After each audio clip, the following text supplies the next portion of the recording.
você. Posso falar de você? Né? É muito difícil eu entender certinho o que você está pensando. Quando você estava sem máscara, era mais fácil eu detectar como que você estava reagindo. Porque todo pregador, ele quer ver como as pessoas estão reagindo. Né? E eu esperava que na hora que eu falasse assim, eu quero falar de você, o que ele descobriu de mim? O que ele está sabendo? O que Deus falou para ele aí de mim? A pergunta que eu tenho aqui, qual o seu problema? E assim, não é assim, qual o seu problema para mim te ajudar? Não, qual é o seu problema? Tipo, sabe? Né? Quando a pessoa fala isso para você. Me ajuda aí. Qual o seu maior defeito? Qual a sua desvirtude? Eu vou agora minimizar para você e eu vou falar qual a nossa maior desvirtude. Ufa, não sou só eu, né? Qual a nossa maior imperfeição? Que incomoda a gente de uma maneira que você fala assim, eu quero seguir a Deus, eu quero andar com Deus, mas tem algo dentro de mim que me incomoda demais. Parece que isso não casa com o Evangelho, com aquilo que Deus tem para fazer. Qual a nossa, qual a minha, qual a sua maior fraqueza? Qual aquilo que você sempre cai?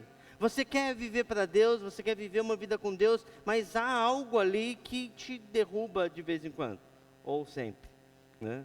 Qual a nossa, qual a minha, qual a sua maior deficiência? Mano, velho, né, como vocês falam, né? O velho, não é isso não? Velho? Não sei porque estão me chamando de velho. Eu só faço 50 semana que vem. Domingo que vem, meu aniversário. Você está convidado aí, né? Uma super festa aqui no Galeras Burger, né? Todo mundo junto aqui. E pronto, né? Mas, ô velho, posso chamar você de velho? Pode. Vocês chamam todo mundo de velho. Até seu pai se chama de velho. Porque eu chamava meu pai, quando eu era adolescente, eu chamava meu pai, ô velho, né? Não sei porquê, né? E eu não sei, toda pessoa que é acima de 30, né? Se a pessoa tem 15, 16 anos, acho que é velho. E não é nada. Somos novos, não. Somos novos. Mas vamos lá. Eu comecei a pensar em uma das coisas que são uma das maiores fraquezas. Eu não sei se é a sua, mas a minha é muito forte. E eu não sei se é a sua, mas você vai começar a detectar na hora que eu falar a lista aqui. Né? E quando eu falei qual é o seu maior problema, você vai entender isso. Uma das maiores problemas que eu tenho, e talvez seja o seu também, e eu acho que é o egoísmo. Estou certo ou estou errado? Estou certo ou estou errado? Vamos lá. Sinônimos de egoísta: egocentrismo, egocêntrico, comodista. Egoísta, ganancioso, ambicioso, proveitoso. Você já foi isso? Se aproveitou das coisas. Interesseiro, mercenário, negocista, são sinônimos, tá? Sinônimos, tá? Mercenário, negocista, orgulhoso, altivo, arrogante, intratável, presunçoso, pretensioso, soberbo, vaidoso, dissimulado, metido, exibido. Não tem ninguém aqui assim. É outro lugar que tem essas pessoas. Prepotente, esnobe, avarento. E eu achei engraçado aqui que nesse sinônimo estava o cara que se acha, né? Daí. Egoísmo é quando eu acho que eu sou mais importante que as outras pessoas. Vamos abrir a sua caixa de ferramenta. Na obra a gente fala, né? Ou com cebola. Quando a gente quer descobrir alguma coisa de alguém e tirar um barato, a gente fala, vamos abrir sua caixa de ferramenta, né? Para lembrar de o passado, lembrar como é que é na sua vida. Será que alguma das coisas se encaixam com isso? Porque o egoísta é quando você se acha melhor do que o outro, mais importante do que o outro. E eu coloquei aqui, quando eu coloco os meus interesses, os meus desejos, a minha vontade, acima da vontade das outras pessoas. É quando eu acho que eu sou melhor. Eu me sinto melhor, isso não é uma questão de autoestima, mas você tem alguma coisa, então você se coloca sobre a pessoa porque você tem algo, né? Quando aquele garoto que tem a bola, então eu tenho a bola, ninguém vai jogar, não, nós vamos jogar, ele quer mudar, né, o jeito de jogar o futebol, né, porque ele é o dono da bola, ou porque a pessoa, ela tem algo, ou porque ela sabe algo. Isso acontece muito quando a pessoa, ela se torna até arrogante, né, porque ela sabe mais do que o outro, ou porque estudou alguma coisa, ou porque está, né, uma série acima lá, sei lá, na escola, né. O egoísmo, até pelo que eu faço, eu me acho. O egoísmo é um hábito do ego. Se torna alguma coisa que, porque assim, eu estava estudando lá, Silas é psicólogo aqui, e assim, daqui a pouco ele vai falar, vixe, por que você falou isso, né? A psicologia fala assim que se torna um hábito que todo mundo tem dentro de si o egoísmo, né? Uma criança, quando ela nasce, ela pega e ela quer ali, o peito da mãe é só dela, aquilo ali é alvo de culto da criança. Para ela mamar, para ela ver aquilo como a subsistência dela. Quando ela está assim, engatinhando, ou já é pequenininha, ela pega um brinquedo, outra criança quer, ela fala o quê? É o quê? É meu. Mas ela não sabe falar meu ainda, é me. É me. Você lembra disso, quando você fazia isso? Aí você tomava, será que hoje, até hoje, você é assim? E tem lá 10 brinquedos, mas a criança pegou aquele outro brinquedo, ela quer aquele, né? É meu, né? E muitas vezes nem é dele. E quando a criança vai na casa de outra pessoa e ela fala é me, né? E é da outra pessoa, uma confusão, né? Mas você está ligado aí. O egoísmo é um hábito. Todos nós temos isso dentro da gente. Alguns se tornaram um hábito tão forte. E eu comecei a ler, gente, e estudar sobre isso. Eu falei, meu Deus, olha isso aqui dentro de mim. Olha, por isso que eu faço isso. E eu comecei a ficar assustado. Eu falei, eu acho que é melhor parar de estudar, né? Fiquei assustado comigo mesmo. Porque tem atitudes que nós fazemos, atos que você acha super legal, mas por trás tem uma pitada de egoísmo. Eu vou me dar bem, mesmo ajudando outras pessoas. Mesmo na ajuda, o coração dele não é um altruísta, não, ele quer querendo se dar bem, para que ele seja louvado ou qualquer outra coisa assim.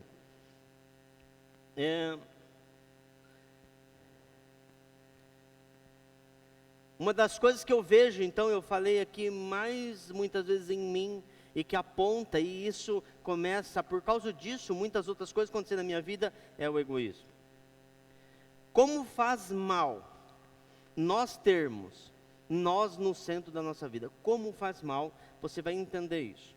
Isso chega a um ponto de que gera na nossa vida a cobiça, começa a gerar em nós o ódio, começa a gerar em nós a inveja, começa a gerar em nós os ciúmes, a maldade, um bando de coisa ruim, quando você coloca você no centro ali da sua vida. Quem está comigo aqui? Está me entendendo? Beleza, então continuando lá, vamos lá. Na pandemia, você deve ter feito um monte de coisa esquisita, não fez não? Fez ou não fez? Confessa, eu fiz. Eu tenho um campinho, quem já foi em casa tem um campinho de futebol, que a galera gosta de brincar lá, né? E uma vez nós jogamos uma lona no chão e começamos a brincar de futebol de sabão. Não deu nada certo aquilo lá, né? E hoje o Jack é o dono do campinho, o nosso cachorro. Mas eu lembro que na pandemia não tinha o que fazer, porque não dava para trabalhar. Aí eu falei, eu preciso fazer alguma coisa, porque eu sou ligado no 220, eu preciso fazer uma coisa. Eu acordei e eu vi aquelas ervas daninhas no campinho. Gente, era muita, eu nunca tinha reparado. Aí eu falei, eu vou arrancar. Aí eu peguei a mão e comecei a arrancar aquelas ervas daninhas, arrancar. Gente, eu passei, acho que mais de um dia arrancando aquelas ervas daninhas. E eu arranquei tudo as ervas daninhas, não ficou nenhuma, porque eu odiava, quando eu via, elas crescem mais do que a própria grama. E eu nunca plantei aquela porcaria. E ela cresce. E está chovendo, ela cresce. Não chove, ela cresce. E a grama está feia. Aí eu falei assim, eu vou arrancar tudo. Arranquei. Depois que eu arranquei, fiquei feliz. Passou alguns dias, já liberado para trabalhar. E aí eu olhei lá, e o campinho cheio de erva daninha de novo. E não parou, então eu não fui arrancar mais. E o jardineiro ele corta a erva daninha, tudo fica lá para o cresce a grama feia e não dá. De tempo em tempo nós temos que na nossa vida vigiar isso e olhar, está crescendo, eu tenho que arrancar.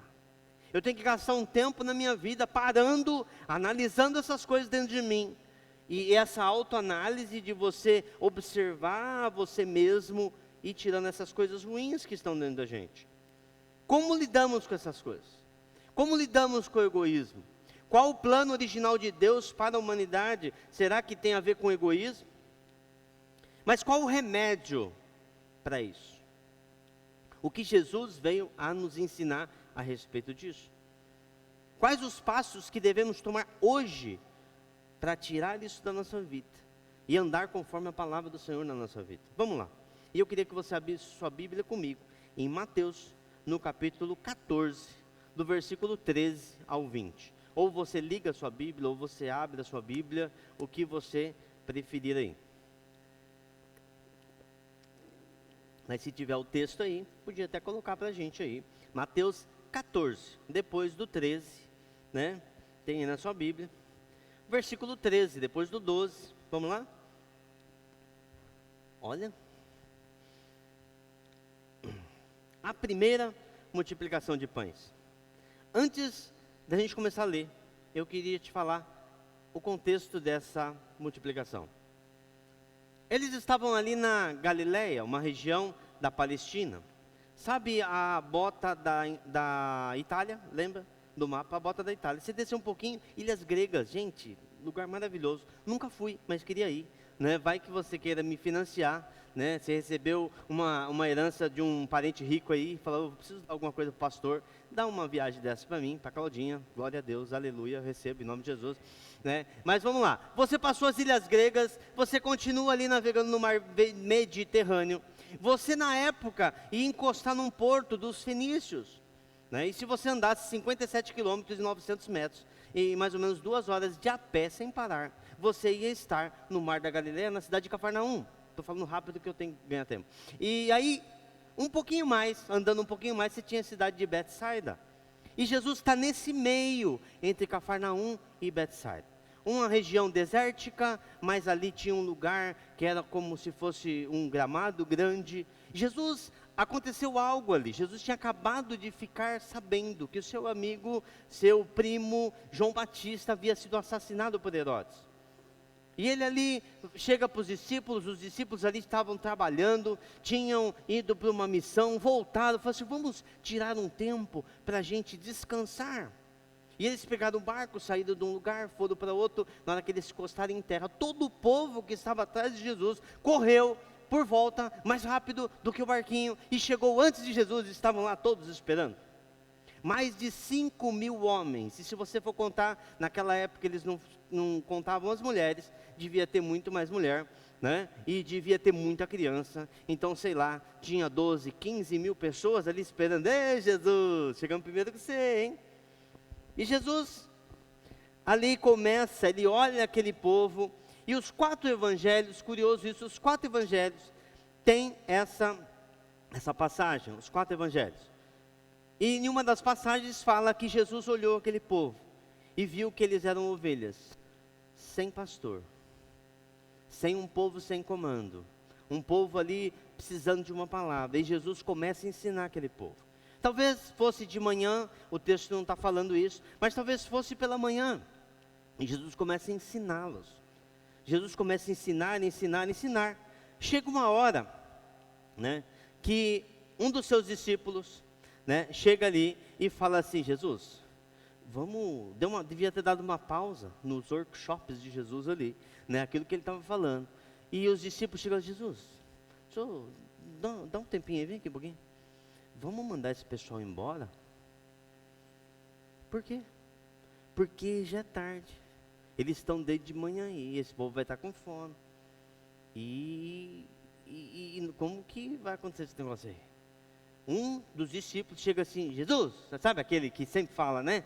Jesus, é o seguinte, se a gente fosse dar um pedaço de pãozinho, uma bisnaguinha da Seven Boys, para cada um, com uma fatiazinha, meia fatia de presunto, né, de peixinho, sei lá, nós precisaríamos de pelo menos 200 denários para dar um pedacinho, um lanchinho para esse povo, que não ia matar a fome desse povo de jeito nenhum.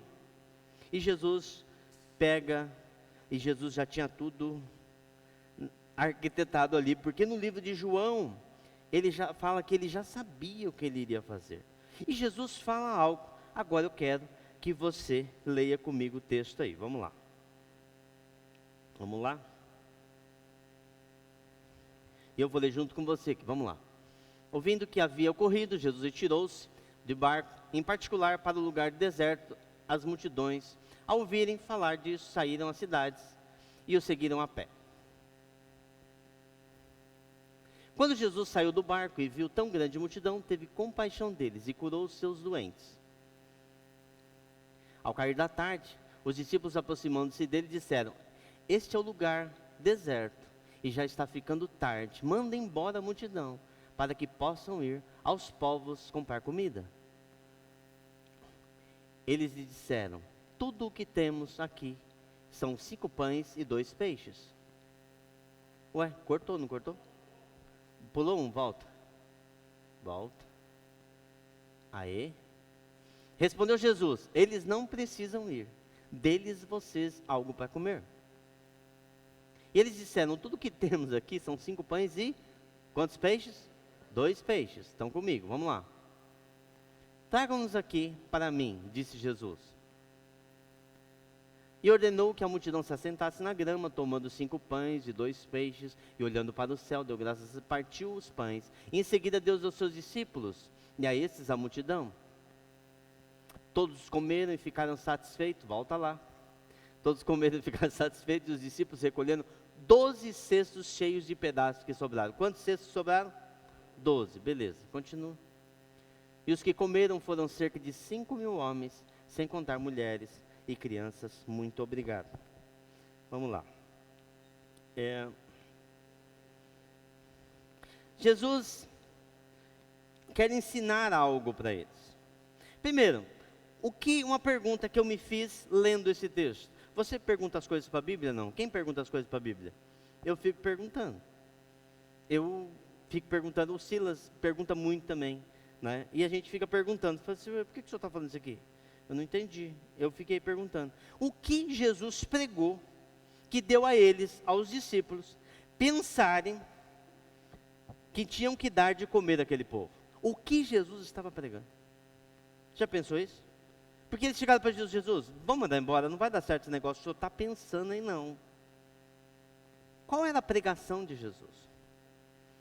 Qual era a pregação? Se você for estudar aquilo que Jesus fazia, Jesus falava assim, se você tem uma capa e o teu irmão não tem, o que você tem que fazer?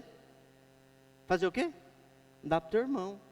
Não adianta você ter 2 capas. Você tem um sapato, 2 sapatos, né? E o seu irmão está precisando de um sapato, dá um sapato para o teu irmão. Jesus, ele falava assim, nós somos irmãos. Você precisa acolher as pessoas, você precisa ajudar as pessoas. E todo o evangelho, se você for ler, está nisso. E nesse momento eles começaram a entender.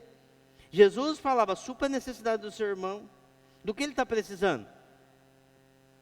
Ah, mas eu não tenho recurso. Esse texto, lá no livro de João, esse mesmo texto, você pega a referência, vai estudar lá, fala que Jesus já sabia o que iria fazer.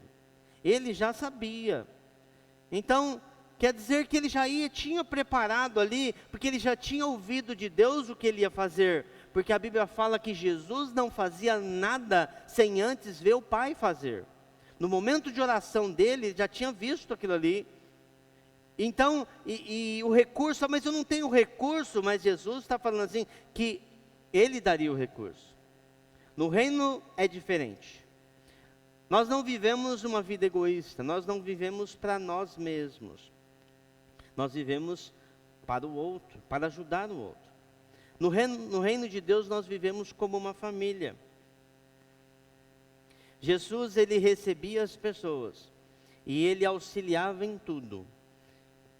Tem um texto em Atos 10, versículo 37 e 38, diz que tudo aconteceu depois do batismo que João pregou, o qual, versículo 38, Atos 10, 38, o qual ungiu a Jesus de Nazaré com o Espírito Santo e poder, que andava por toda parte fazendo o bem. Aí você começa a entender, Jesus andava por toda parte fazendo o bem. Passava num lugar, havia uma fome, o que Jesus fazia? cada um com seus problemas, estou indo embora, tchau, fui. Eu só vou pregar que Deus é bom. Não, Jesus ajudava. É tanto assim, gente, que se você for olhar o texto ali, quando Jesus fala na ceia, fala assim, tem alguém que vai me trair? De repente ele pega ali o pão, coloca num lugar e fala assim, quem colocar a mão no prato junto comigo, esse me trairá. E Judas estava ali, e Judas colocou junto com ele. Jesus pegou no ouvido de Judas, cutucou, cochichou assim, o que tem que fazer, faz-o depressa. Todos os discípulos ali falaram assim, quem que vai trair? Quem que vai trair? E Judas saiu. Naquele momento, o texto diz que eles pensavam que Jesus tinha falado para Judas, vai dar uma oferta para algum pobre em tal lugar. Então era costume de Jesus. Havia ali um ministério, ali no meio dos discípulos, que tinha a sacolinha, que eram as ofertas. Tanto é que fala que Judas roubava uma parte das ofertas. E Jesus tinha um ministério que era mantido por várias pessoas ali, e aquela ajuda. Então ele pegava e trazia auxílio para as pessoas. Ele pregava e fazia.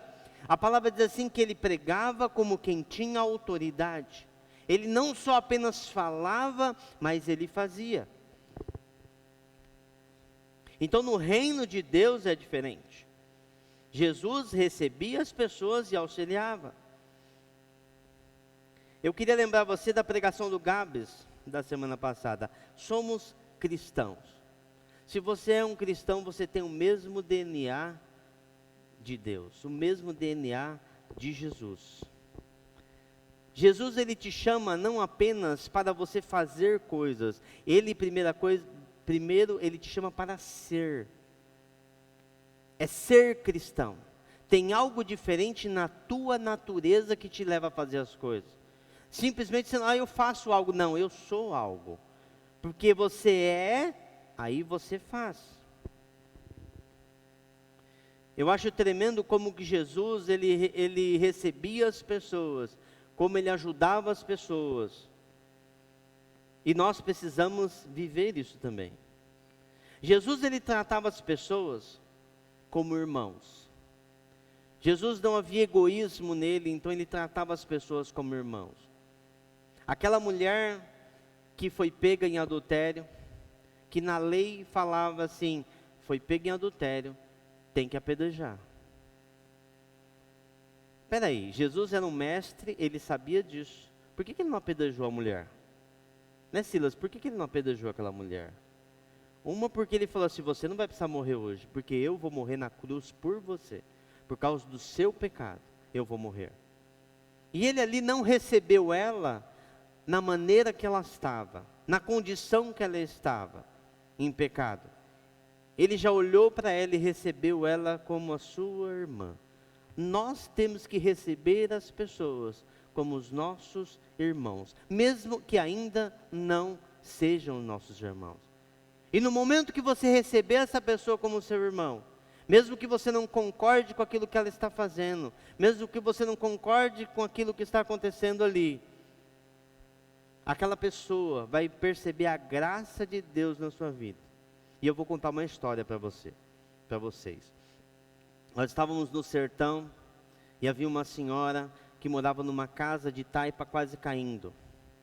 E aquela senhora, era muito legal porque ela nos recebia muito bem.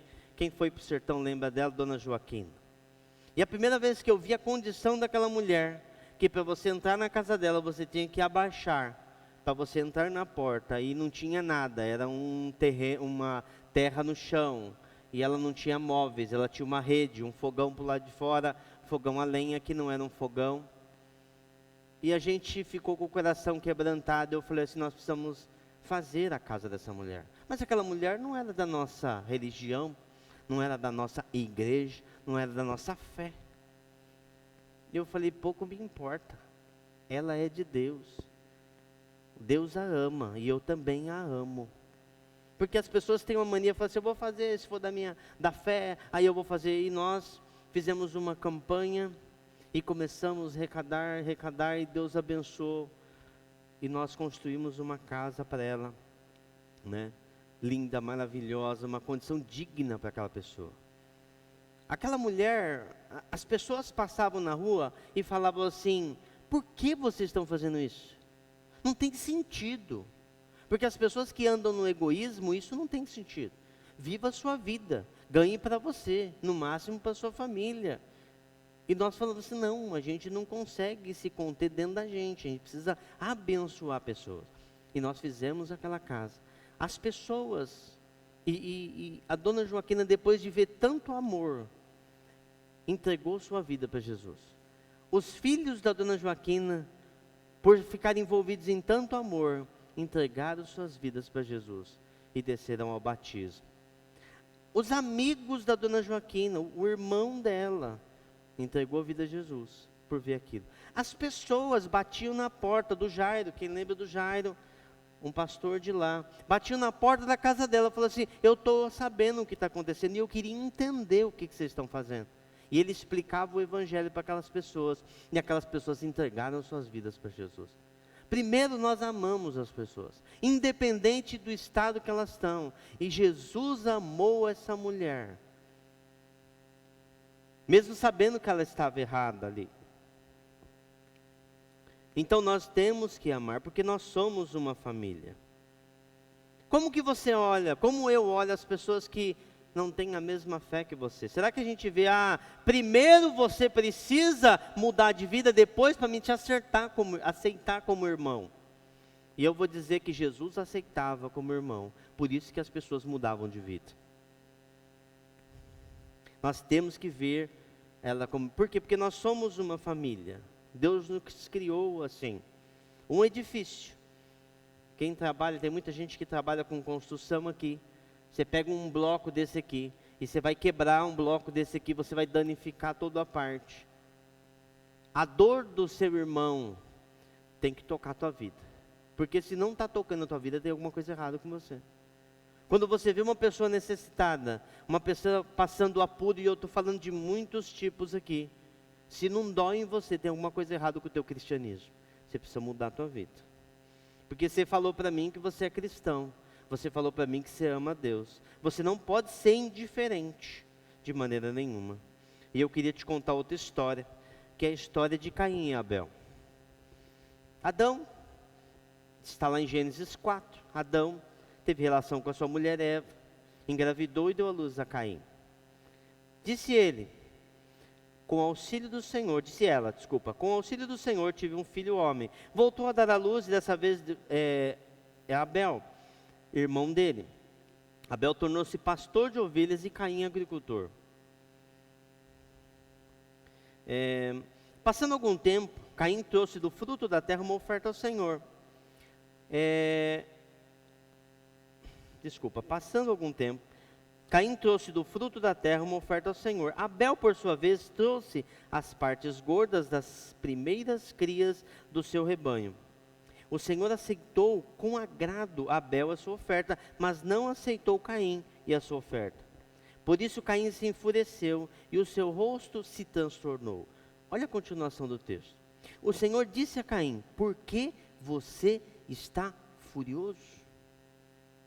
Por que se transtornou o seu rosto? Se fizer o bem, não será aceito. Mas se não fizer, saiba que o pecado ameaça a porta.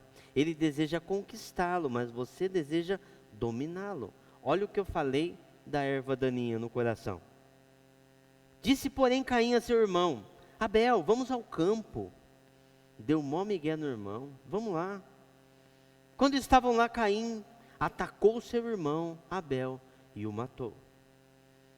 Aí Deus chega a Caim: onde está o seu irmão? Respondeu ele: não sei. Sou eu o responsável por meu irmão? E eu queria que você respondesse: eu sou responsável pelo meu irmão?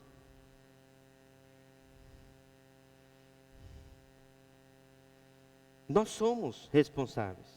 Disse o Senhor: o que foi que você fez? Escute, da terra o sangue do seu irmão está clamando. Agora amaldiçoado é você pela terra, que abriu a boca para receber da sua mão o sangue do seu irmão. Quando você cultivou a terra, quando você cultivar a terra, esta não lhe dará mais a sua força. Você será um fugitivo, errante pelo mundo. Disse Caim, meu castigo é maior do que eu possa suportar.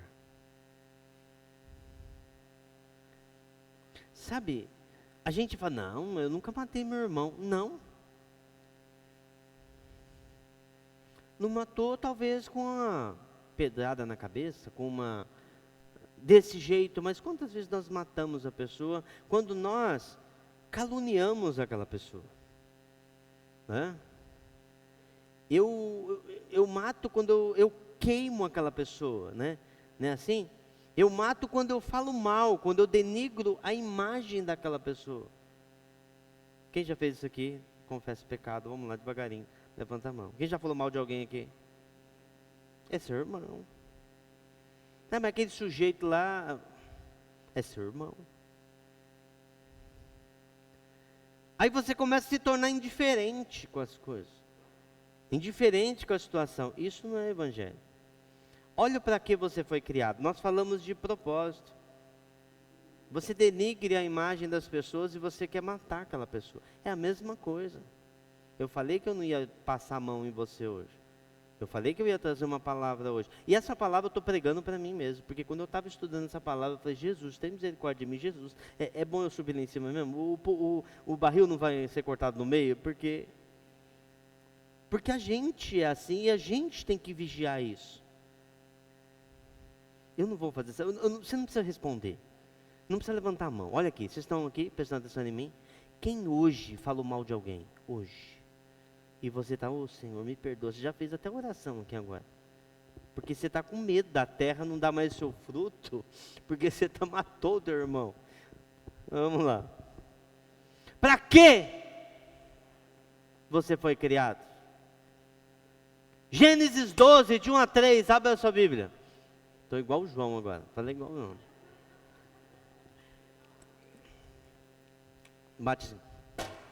Ainda bem que a água está quente. Ele é novo ainda, ele não manja ainda esse negócio. Vamos lá. Para que você foi criado?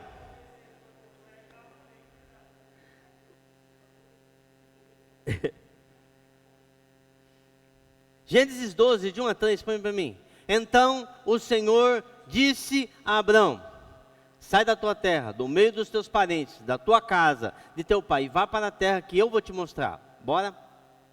Farei de você um grande povo, e o abençoarei. Tornarei você famoso. Opa, calma, meu Deus do céu. Não. Tornarei você famoso, e o seu nome. E você será o quê? Ser uma bênção para quem? Eu vejo muitas pessoas pegando esse texto e falando assim, seja uma bênção. Aí você imagina, nossa, eu já imagino o tamanho da casa. Eu já imagino o carro. Não, tem que ser elétrico, mas tem que ser aquele carro possante, não um fraquinho. Aí você começa a imaginar. Aí você começa a imaginar a casa de campo. Aí você começa a imaginar, tudo meu. Eu estou errado? Que você leu esse texto e você imaginou? Ser uma bênção. Xalamaias, aleluia. É meu, eu recebo. Eu já contei uma história para vocês, que tem um cara que ficava na igreja assim, fazendo assim. Já contei, né? Assim. Aí o pastor falava assim, depois do final do culto, falou assim, o que você fica fazendo assim? É porque toda vez que você fala uma bênção, pastor, eu venho e pego. Mas, vamos lá. Seja você uma bênção para quem? Para quem? Para quem? Para o seu irmão. Para o seu irmão. Deus te chamou para você ser uma bênção para o seu irmão. Não dá para ser uma bênção para você mesmo. Mas as pessoas pregam isso, que nós temos que ser uma bênção para nós mesmos. O seu dinheiro que você ganha é só para você? Para mim e para minha família, está errado. Está errado. Você não entendeu o propósito do Evangelho. Se tem um irmão seu passando necessidade, e você passa e não faz nada, a Bíblia fala que você está em pecado. E quando Jesus começou a pregar, naquele sermão da multiplicação de pães, ele pregava sobre isso. dê a eles o que comer. É sua obrigação, é minha obrigação. Lore, não é quantos denários, quantos real vai custar esse negócio aí? O que você tem na mão? Quantos? Tem aqui 5 pãezinhos e 2 peixinhos. Eu tenho um hambúrguer e uma batata frita. Vamos falar de hoje. Não vai dar para todo mundo. Deus vai multiplicar. Aí não é com você mais. Aí é com Deus. Quem está me entendendo aqui? Amém. Vamos continuar aqui. E por meio de você, todos os povos da terra serão abençoados. Por meio de você. Fala assim, por meio de mim. Todos os povos da terra serão abençoados. Você vai ser, quem está me escutando aqui? Um abençoador. Você vai ser um abençoador. Deus te chamou, e essa é a lei do reino de Deus. Deus te chamou para você ser um abençoador, porque o texto está falando através de você. Ei, acorda aí, mano. Através de você, é através de você. Não, você não entendeu. É através de você. Cara, para de andar no outro lado da força, mano.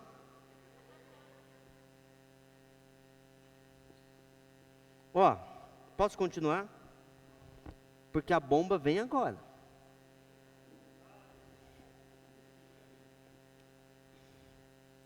Através de você. Através de você, fala assim, através de mim.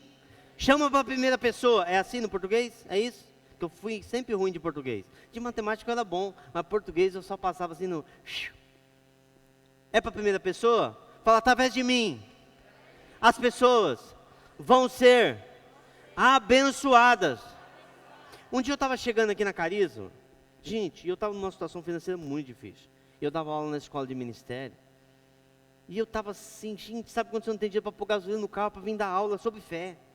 Eu dava aula sobre fé, e eu não tinha dinheiro para pôr gasolina. Eu falei, será que dá para mim ir fazer dessa aula aí? E eu falei, Deus, eu lembro onde eu estava, em frente àquela quadra que tem da polícia militar ali, eu estava ali.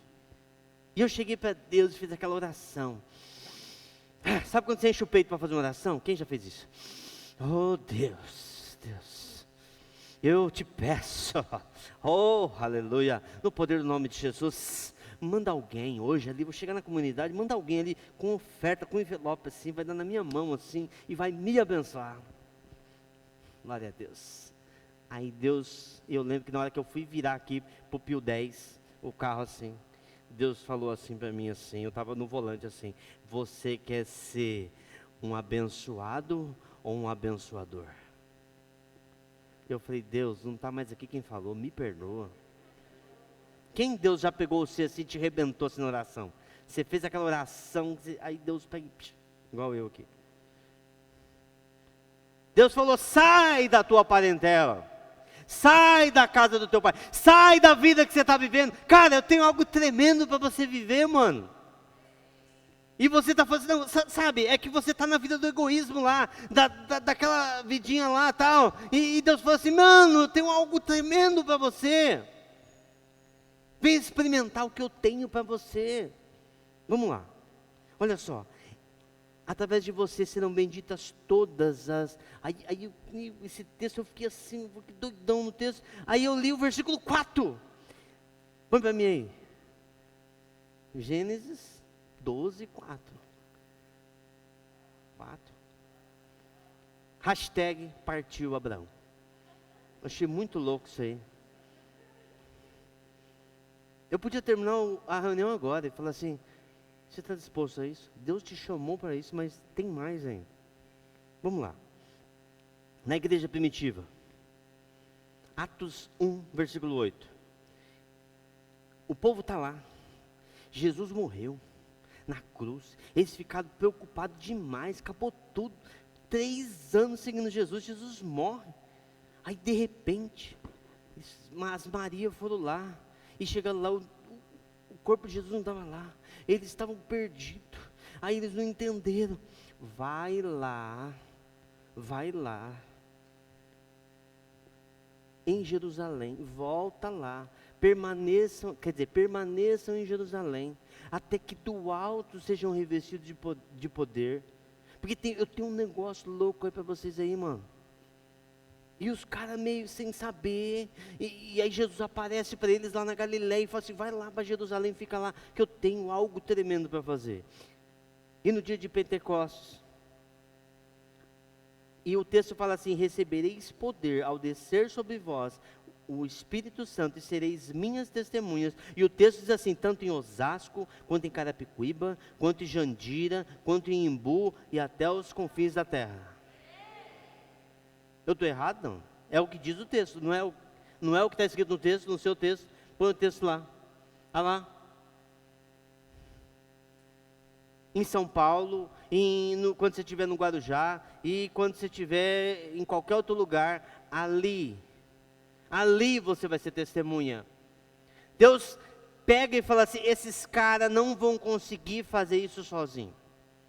Eu vou dar para eles o que a Aline falou. Ontem a Aline endoidou, gente. Quem não assistiu a pregação, precisa assistir. A Aline pirou. E eu falei, ela vai sair voando. E, o que vai acontecer? E a Aline começou a falar, você... Eu não consigo imitar a Aline. Eu consigo imitar só a risada da Aline. Né? Que ela fala, não é assim? Aí...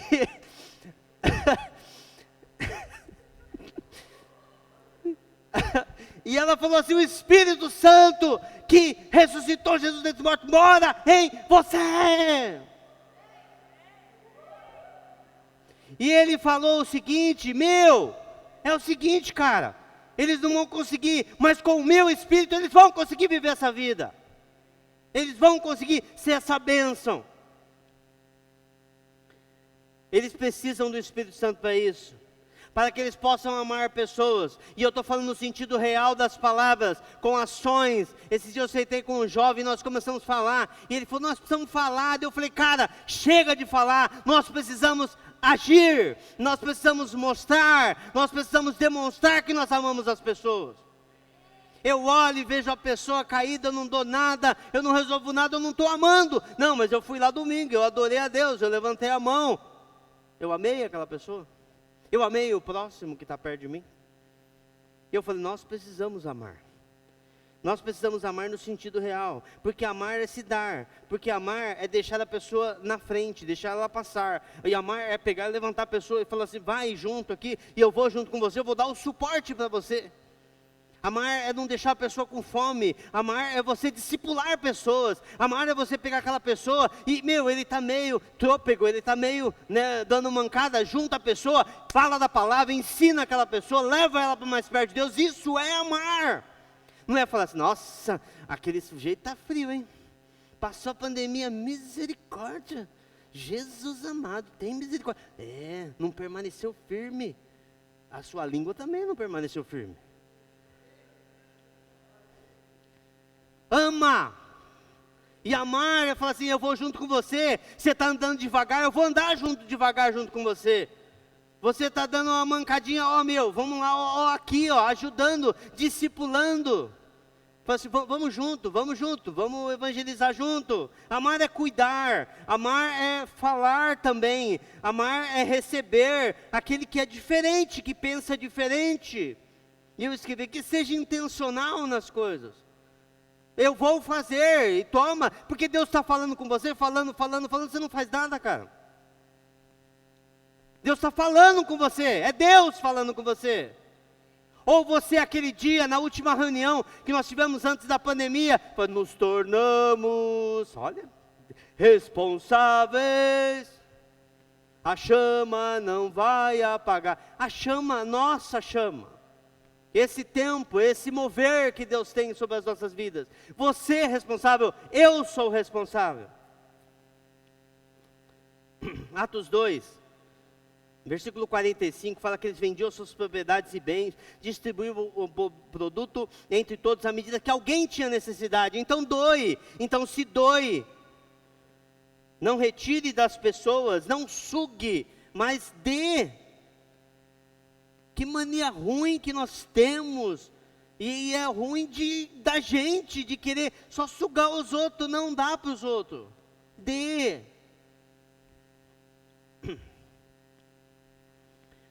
Não só aqui nas nossas reuniões, porque você não vive só aqui. Porque não é de fazer algo, não é de carregar um cabo, mas de você ser uma pessoa, de você ser um cristão. Então as suas atitudes vão ser diferentes. Algumas semanas atrás, eu estava aqui na obra, aqui, fazendo algumas coisas. E eu tenho um rapaz que trabalha comigo, e ficou assim, quase 15 anos sem trabalhar comigo, depois ele voltou. E numa dessas, fazendo alguns trabalhos, o pessoal fez um concreto, e cadê os engenheiros de plantão? Eles colocaram pouco cimento na massa. E eu ganhei, olhei o concreto, muito mole, muito esquisito. Eu falei assim, quanto vocês colocaram de cimento? Ah, blá, blá, blá, blá, blá, blá. Parecia o galinho tiquiliro, eles pareciam. Eu falei, não, mas quanto vocês colocaram? Não é assim quando a pessoa não quer falar? E eu só sei que eu surtei, gente. Nós tínhamos feito um monte de serviço com concreto fraco. Eu falei, como que eu vou tirar dos pilares o concreto agora? E eu comecei, eu surtei, fiquei bravo. Não é possível, quanto vocês colocaram do concreto? Eu estava lá em cima, e eu gritava, quanto vocês colocaram do concreto? Meio que desesperado. Aí o Espírito Santo falou assim para mim, você gritou, hein? Tá bravo, hein? Bravo. Legal. Brigou, gritou. Ah, legal, bonito, hein? Aí eu falei, Aí descemos aqui para almoçar, todo mundo sentado ali, pessoal, tudo olhando assim. Aí eu cheguei ao pessoal, é o seguinte, o concreto estava fraco, mas eu não devia ter gritado com vocês. Me perdoem, não justifica eu ter gritado, que eu agi mal. Não, que isso, não sei o que. Essa pessoa que trabalhou comigo há muito tempo atrás, 15 anos, ele falou, rapaz, depois de uns dias, ele falou, eu estava esperando acalmar a situação para falar com você. Você mudou, hein? O Lorival que eu conhecia lá atrás, não ia pedir desculpa para ninguém não. Eu falei, glória a Deus, eu mudei, né? Mas isso muda. Eu não estou falando que você não vai ter erro na sua vida, mas eu estou falando da atitude diferente que você tem que ter, porque Jesus mora dentro de você. E é no dia a dia, para que nós possamos desapegar, arrancar das ervas daninhas, repartir. Sabe, gente, repartir, quando você vai tomar a ceia, você chega na reunião, é para mim, a minha ceia, eu vou tomar. E a ceia fala de comunhão. Comunhão com quem? Com Deus e com os nossos irmãos. Ali você está aprendendo que você tem que repartir. Porque no texto, Paulo, ele está falando lá em Coríntios, e ele chega em Coríntios e vai fala assim, porque quando você parte a ceia, você tem que discernir o corpo. Você tem que discernir que nós temos irmãos e que nós temos que cuidar uns dos outros. Saia do egoísmo. Abandona a inveja. Abandona, cara. Abandona mesmo. Divorcia dela. Para que possamos servir pessoas e amar pessoas como Jesus amou. Nós precisamos cuidar dos nossos irmãos. A gente muitas vezes fica tão frio com Deus, que a gente fica pensando, até onde eu posso ir? Quando você começa a pensar, será que eu posso fazer isso? Ô pastor, no namoro, eu posso ir até onde? Ué?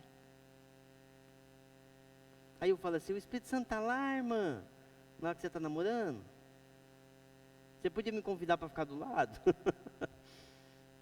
Mas as pessoas ficam tão preocupadas porque está com o coração frio, cara. Porque quando você está com o coração aquecido para Deus, rapaz, tudo o que você não quer é magoar o Espírito Santo. Tudo o que você não quer. E essas coisas que nós fazemos, quando nós matamos os nossos irmãos, nós magoamos o Espírito Santo.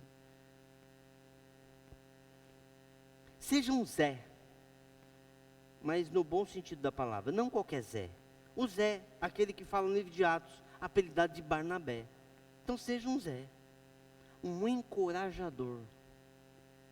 Aquela pessoa que, filho do Espírito Santo, você olha para a pessoa e fala, Toda vez que eu chego para a pessoa, mais ou menos, porque o egoísta, o que ele faz? Se você fala assim para ele assim, eu estou com um problema, ele fala assim, o meu problema é maior que o seu. Mas eu estou com problema em casa, você precisa ver minha casa, a destruição que está lá. Não é assim o egoísta? Ele já sempre acha que até nisso. E eu lembro de uma história, de uns sobrinhos meus, o Lucas estava nessa aí, né? E o Lucas foi para a casa da minha irmã e mais alguns sobrinhos, a gente tinha ido acho que no encontro de casais.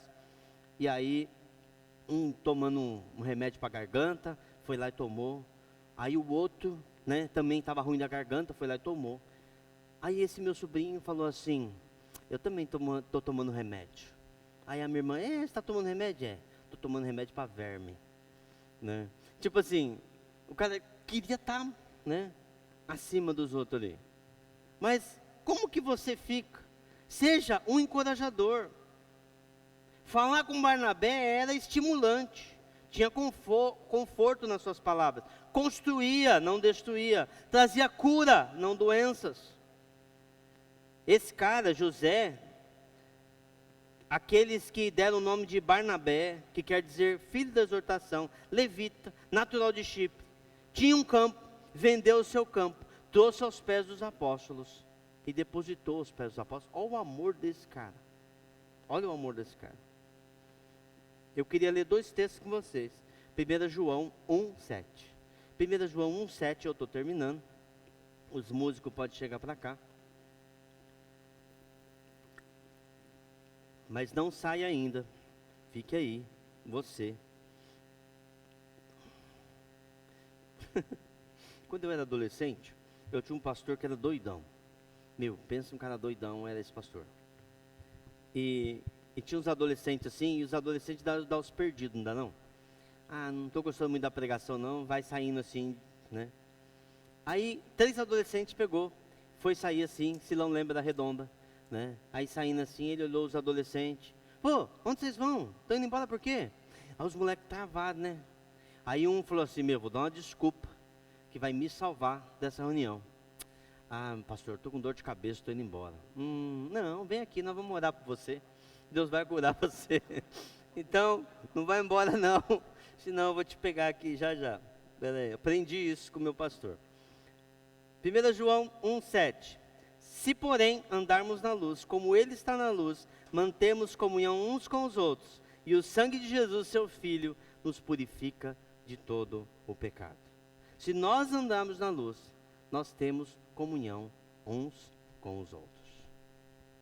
O segundo texto, 1 João 2:9 e 11, diz assim, aquele que diz estar na luz e odeia o seu irmão, até agora está nas trevas. Está onde? Nas trevas. Se você fala que você está na luz, mas você odeia o seu irmão, você não está na luz. Mas você não sabe o que ele me fez.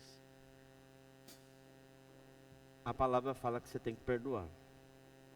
Aquele que ama o seu irmão permanece na luz. Olha o texto. Leia o texto e entenda o texto. Quem está me entendendo aqui? Aquele que ama o seu irmão permanece na luz. Amar é só falar? Amar é só dizer se eu te amo e pronto, acabou? Se eu falar para você que você tem que amar aquele irmão que você passou na sua cabeça agora, o que você tem que fazer por ele? Quem está me entendendo? Que o evangelho é simples e prático. Esse é o tema da pregação hoje. Você fala que você é um cristão, que você entregou sua vida para Jesus, que tudo é dele. Cara, tem uma complicação nisso aí. Tem uma complicação. Você entregou sua vida para Jesus. Tem um carinha que eu conheço, não vi esses dias, ele relatar algo. E ele falou que ele mexia com as bruxarias, uns negócios meio esquisitos. E aí ele um dia entrou numa igreja e recebeu Jesus na vida dele. Aí recebeu Jesus, chorou pra caramba, foi embora pra casa, passou uma semana, ele foi lá no lugar lá, né, invocar os espíritos, e falar assim, me ajuda aí. Chegou lá, a entidade falou assim, eu não posso fazer nada para você, porque você, o que tem por trás de você é algo maior do que eu. Eles reconhecem isso. O diabo quer te manter na ignorância, cara. Porque o segredo da pregação que eu vou te falar agora está aqui no final. E se você tiver um pouquinho de paciência, você vai entender o que eu estou falando.